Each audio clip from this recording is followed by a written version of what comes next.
విశ్వవిఖ్యాత నట సార్వభౌముడు పద్మశ్రీ డాక్టర్ అన్న నందమూరి తారక రామారావు గారి వారసుడిగా 1974 తాతమ్మ కళ చిత్రంతో తెలుగు పరిశ్రమకు పరిచయమై తన అద్భుత నటనతో తిరుగులేని అగ్ర కథానాయకుడిగా అంచెలంచెలుగా ఎదిగి ఇవాళ 99 సినిమాల్లో ఎన్నో సామాజిక చైతన్యం, పౌరాణికం, జానపద అన్ని రకాల పాత్రను పోషించి ఇవాళ ఆయన వారసత్వంగా భారతదేశంలోనే మొట్టమొదటిసారిగా 100 చిత్రాలు పూర్తి చేసుకున్న తొలి తెలుగు అగ్ర కథానాయకుడు మా అన్నయ్య నందమూరి బాలకృష్ణ గారు. ముఖ్యంగా ఆయన చేసిన 99 చిత్రాలు అభిమానులను దృష్టిలో పెట్టుకొని, తెలుగు ప్రజలను దృష్టిలో పెట్టుకొని సామాజిక బాధ్యత ఎన్నో సినిమాలు చేసి ఇవాళ 100వ చిత్రంగా గౌతమిపుత్ర శాతకర్ణి చిత్రాన్ని రూపొందిస్తున్నారు. 2000 సంవత్సరం కాలం నాటి ఒక చారిత్రకాని యొక్క చరిత్రను భావితరాలకు అందించాలని ఒక సంకల్పంతో శాతవాహన సార్వభౌముడు గౌతమిపుత్ర శాతకర్ణి కథాంశంతో మనం ముందుకు రాబోతున్న శుభ సందర్భంగా భావితరాలకు ఈ చారిత్రకాని యొక్క చరిత్ర అవసరమని చెప్పి అంజనీపుత్ర క్రిష్ దర్శకత్వంలో బసవతారక పుత్ర మా అన్నయ్య నందమూరి బాలకృష్ణ గారు తన 100వ చిత్రంగా ఈ చిత్రం చేసిన శుభ సందర్భంగా అఖండ భారతదేశంలో ప్రసిద్ధిగాంచిన సర్వమత శత పుణ్యక్షేత్రాలలో 100 కేజీల కుంకుమార్చన చేస్తూ, అలాగే 23 శివలింగాలలో రుద్రాభిషేకాన్ని నిర్వహించి సర్వమత దేవాలయాలలో ప్రార్థనలు చేసి ఈ పవిత్ర కార్యం బాలయ్య బాబు సుఖ సంతోషాలతో నిండు నూరేళ్లు ఆయుష్ ఆరోగ్యాలతో ఉండాలని, మా అభిమానులు ఆయనకి జీవితాంతం ఇలాగే ఉంటామని, అలాగే ఈ చిత్రం దర్శకత్వం వహించిన దర్శకుడు, నిర్మాతలు అందరూ కూడా ఆయుష్ ఆరోగ్యాలతో ఉండాలని కోరుకుంటూ, అంతేకాకుండా ఈ మహాపుణ్యకారం కేవలం అభిమానుల కోసమే కాకుండా చిత్రం కోసమే కాకుండా దేశ ప్రజలందరూ కూడా సుఖ సంతోషంగా ఉండాలని ఈ దైవ కార్యాన్ని మేము ఇవాళ మహాపుణ్య దైవ కార్యాన్ని మా అన్నయ్య నందమూరి బాలయ్య గారి ఆశీస్సులతో ఈరోజు ఈ యాత్రను మొదలుపెడుతున్నందుకు నా ఒక అభిమానిగా ఆయన జీవితాంతం నాకు ఈ అవకాశానికి ఇచ్చినందుకు రుణపడి ఉంటానని కోరుకుంటూ మీ అందరికీ సెలవు తీసుకుంటున్నాను. శతచిత్ర యోధ శతమానం భవతి అని ఒక గొప్ప కార్యక్రమం తలపెట్టిన జగన్ని మనస్ఫూర్తిగా అభినందిస్తూ, అండ్ మా యూనిట్ అంతా తరఫున, నందమూరి అభిమానుల తరఫున, గౌతమి పుత్ర శాతకర్ణిగా ఆయన చూడబోతున్న విశేష తెలుగు ప్రేక్షకుల తరఫున మరొకసారి అభినందిస్తున్నాను. Thank you so much. ఒక శాలివాహన శకం, మనం మంత్రాలు వింటున్నప్పుడు భరతవర్షే భరతఖండే శాలివాహన శకే అని ఆరంభిస్తాం. ఈ శాలివాహన శకకర్త శాతవాహన సార్వభౌముడు శాతకర్ణి. ఒక తెలుగువాడు ఒక దేశం మొత్తాన్ని ఊహించి, ఒక దేశాన్ని అనేక ముక్కలుగా ఉన్న గణరాజ్యాలన్నీ ఒక అఖండ రాజ్యంగా కలిపిన శాతకర్ణి, ఆయన చక్రవర్తి అయిన రోజు ఉగాదిగా మనందరం జరుపుకుంటాం. అలాంటి ఒక గొప్ప వ్యక్తి గురించి, ఒక గ్రేట్ వారియర్ గురించి మనకు తెలియపోవటం మన దురదృష్టం. ఇప్పుడు ఈ చిత్ర రూపంలో మనందరి ముందుకి శాతకర్ణి యొక్క కథ బయటకు వస్తుంది. దీనిని రిలీజ్కి ముందు ఈ 99 చిత్రాలు పూర్తి చేసుకొని బాలయ్య బాబు 100వ చిత్రంగా వస్తున్నప్పుడు గమ్మత్ ఏంటంటే, శాతకర్ణి అంటే 100 చెవులు కలవాడు అని అర్థం. అదేవిధంగా శతకర్ణుడు అని 100 కరములు కలివాడు అని కూడా అర్థం. 100వ చిత్రం కాబట్టి ఇవన్నీ కాకతాళీయం అండ్ ఏదో ఒక దైవానుగ్రహం. ఇలాంటి టైంలో 100 పుణ్యక్షేత్రాలకి శతచిత్ర యోధ శతమానం భవతి అని ఒక అద్భుతమైన ప్రోగ్రామ్ని చేస్తున్న జగన్కి అనేక ఇప్పుడు ఈయన శాతకర్ణి దేశాన్ని మొత్తాన్ని ఒక ఐక్యం చేసి అంత దేశమంతా పరిపాలించాడు. ఇక్కడ అనేక గుళ్ళకి, అనేక ఇక్కడున్న మసీదులు కావచ్చు, చర్చిలు కావచ్చు, బౌద్ధరామాలు కావచ్చు, తిరిగి ఈ చిత్ర విజయానికి ద సేమ్ టైం శాతకర్ణి యొక్క స్పిరిట్ని మొత్తాన్ని తీసుకెళ్ళడానికి కృషి చేస్తున్నాడు. And thank you so much Jagan and all the very best. అందరికీ నమస్కారం.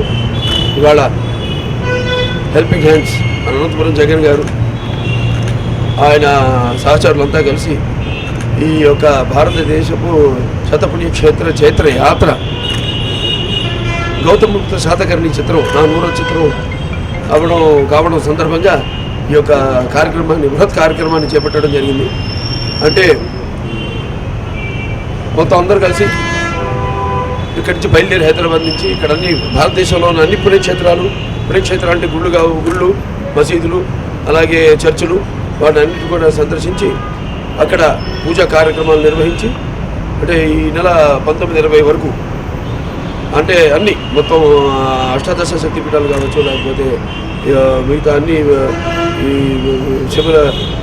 శైవ క్షేత్రాలు కావచ్చు, అలాగే స్వామి వెంకటేశ్వర స్వామి క్షేత్రాలు కావచ్చు, ఆ అందరి అంశాల యొక్క పుణ్యక్షేత్రాలన్నింటినీ కూడా దర్శించి 19-20కి పూర్తి చేసుకుని ఇక్కడ తిరిగి వచ్చి మళ్ళీ ఇక్కడ ఈ మన తెలుగు రాష్ట్రాలైన ఈ ఆంధ్ర తెలంగాణ రాష్ట్రాల్లో ఉన్న పుణ్యక్షేత్రాలన్నింటినీ కూడా దర్శించి మన చిత్రం ఆడియో ఫంక్షన్ రోజున వాటి కార్యక్రమాన్ని పుణ్య కార్యక్రమాన్ని పూర్తి చేసుకుంటారు.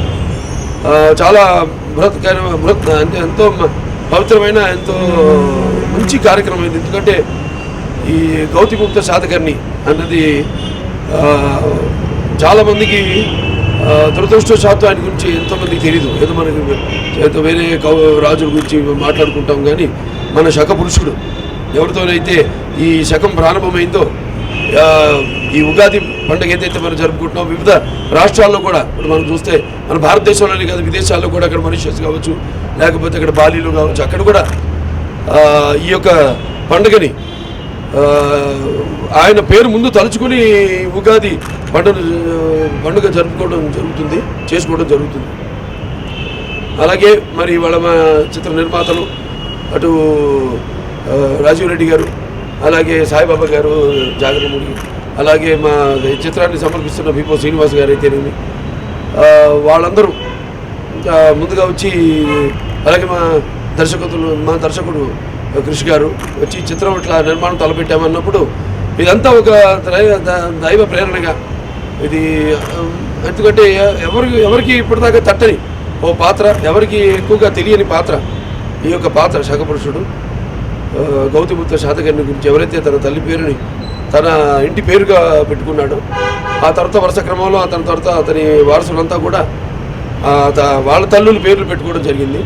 అటువంటి ఒక మంచి చిత్రాన్ని సంకల్పించామని చెప్పినప్పుడు అది దైవ ప్రేరణగా భావించి వెంటనే ఒక తెలుగు భాష సంస్కృతి మన తెలుగు జాతి ఎలాగైతే ఆనాటి రామారావు గారు విశ్వవ్యాప్తంగా ఆయన వెన్నముక మీద ఈ తెలుగు జెండాను ఎగరవేశారు, అలాగే ఒక తెలుగు బిడ్డగా, అలాగే ఆ తారక రాముని వారసునిగా ఈ చిత్రాన్ని వెంటనే చేయాలి.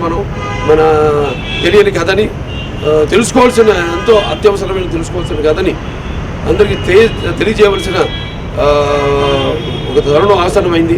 ఎందుకంటే మనం చూస్తున్న వచ్చే తరుణం కూడా ఎలా ఈ యొక్క మన సంస్కృతికి, మన సంప్రదాయాలకు, మన భాషకు దూరం అవుతున్నారు. వాళ్ళందరికీ ఈ యొక్క మాధ్యమం ఏదైతే మా చేతిలో ఉందో అస్త్రం సినిమా ద్వారా ఈ యొక్క సినిమానే కాకుండా ఈ యొక్క పురుషుడు వెనుక ఉన్న ఎంతో గొప్ప చరిత్ర దాన్ని ఒక రూపకల్పన చేసి అందరికీ అందజేయాలన్న మంచి సత్సంకల్పంతో ఈ చిత్రాన్ని ప్రారంభించడం జరిగింది. ఇవాళ చిత్రం పూర్తిగా వచ్చింది.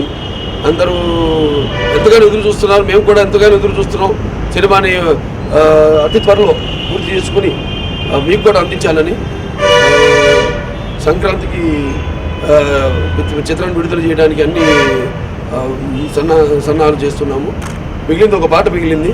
ఈ 20తో చిత్రం షూటింగ్ మొత్తం పూర్తి అయిపోతుంది. మిగతా అన్ని పనులను కూడా జరుగుతున్నాయి. అంటే మన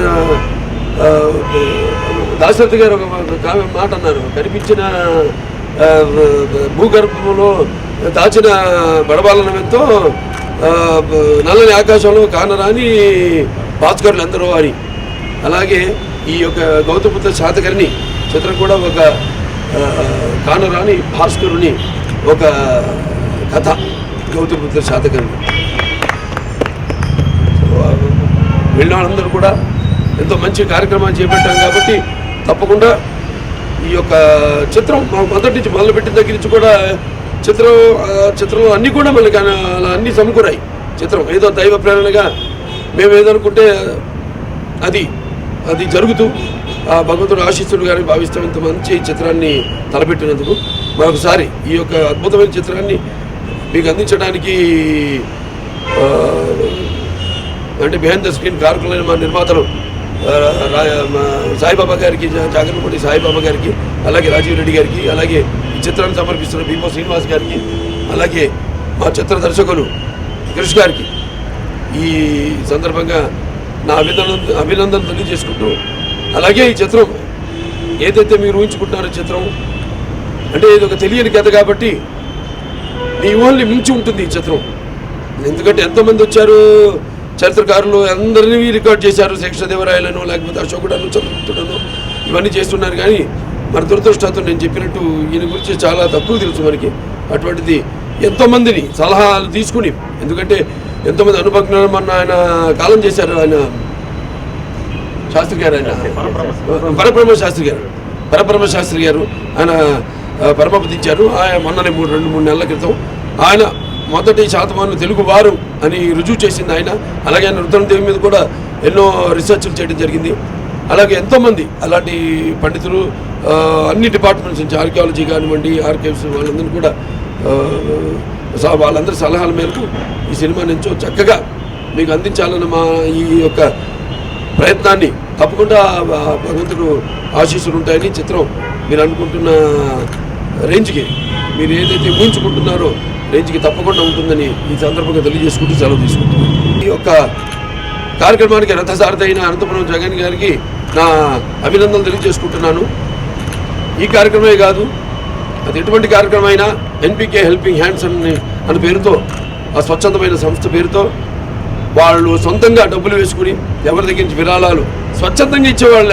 అంతే తప్పితే వాళ్ళు చేస్తున్న కార్యక్రమాలతో వాళ్ళకి ఒక ప్రత్యేకమైన గుర్తింపు వాళ్ళు ఆపాదించుకున్నారు. అందరు ముందుకు వస్తున్నారు ఆయనకి విరాళాలు ఇవ్వడానికి, మంచి సాంఘిక కార్యక్రమాలన్నింటిలో వాళ్ళు కూడా పాల్పంచుకోవడానికి. సో చదువు రాని వాళ్ళకి చదువు చెప్పించడం, అలా ఆర్థికంగా, అలాగే పుస్తకాల పంపిణీ అయితేనేమి, అలాగే ఈ యొక్క హెల్త్ శిబిరాలు, ఆరోగ్య శిబిరాలు పెట్టడం అయితేనేమి, ఇలా ఎన్నో కార్యక్రమాలు. అలాగే ఆయన శిష్య బృందం అందరూ కూడా, అంటే అనుచరులందరూ కూడా, నా సోదరులందరూ కూడా అన్ని రాష్ట్రాల్లో, కేవలం ఆంధ్ర రాష్ట్రంలోనే కాదు, దీన్ని ఒక ఆదర్శంగా తీసుకుని ఈ యొక్క ఎన్పికే హెల్పింగ్ హ్యాండ్స్ అటు కర్ణాటక కానివ్వండి, మహారాష్ట్ర కానివ్వండి, మిగతా ఇతరత్ర అన్ని రాష్ట్రాల్లో కూడా వాడి కార్యక్రమాన్ని ముందుకు తీసుకెళ్తూ ప్రజా సాంఘిక సంక్షేమ కార్యక్రమాల్లో పాల్గొంటున్నందుకు వాడికి మరొకసారి నా అభినందనలు తెలియజేసుకుంటున్నాను.